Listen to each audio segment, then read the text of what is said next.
On commence avec cette bonne nouvelle pour entamer ce journal. Le Maroc a amélioré de 9 places son classement dans le Doing Business 2019 de la Banque mondiale. Un classement rendu public aujourd'hui à Washington. Le Royaume se hisse ainsi à la 60e place à l'échelle mondiale. Dans la région MENA, le Royaume s'est classé deuxième derrière les Émirats arabes unis et devant le Bahreïn, selon ce rapport considéré comme le document de référence sur l'environnement des affaires dans le monde. En Afrique, le Royaume arrive au 3e rang derrière les îles Maurice et le Rwanda.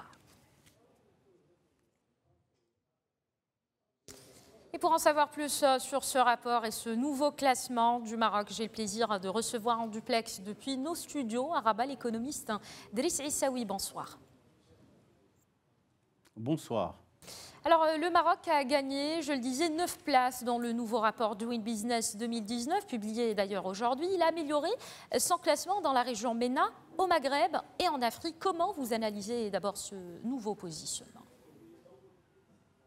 C'est un positionnement très positif par rapport au Maroc, dans la mesure où l'engagement d'un certain nombre de réformes importantes au profit des PME, PMI et de la création d'entreprises qui ont été opérées et qui ont été très payants. On peut citer à titre d'exemple tout ce qui touche à la digitalisation et au caractère transparent d'un certain nombre de procédures, notamment l'enregistrement des entreprises, le fait de rendre gratuit un certain nombre, d'enlever un certain nombre disons, d'impôts qui étaient placés au moment de la création d'entreprises. Il y a également le fait que un certain nombre d'investissements ont été faits, par exemple au niveau du port de Tangemed, sur le plan de l'informatisation et la dématérialisation d'un certain nombre de procédures.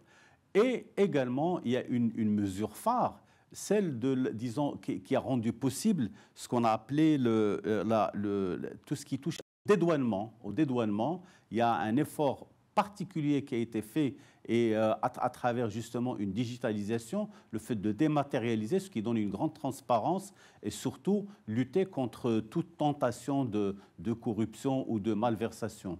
Et il y a le fait également de ce qu'on a appelé la résolution de l'insolvabilité des entreprises, qui était un grand problème qui était dans le pipe, un texte était dans le pipe dans le temps, et qui rend possible aujourd'hui aux créanciers de pouvoir d'abord laisser aux débiteurs la possibilité de continuer l'activité et permettre aux créanciers de pouvoir entrer dans cela. Donc tout ça a convergé vers une meilleure perception des affaires au Maroc, ce qui a été très bien noté par la Banque mondiale dans ce rapport, et on ne peut que s'en féliciter.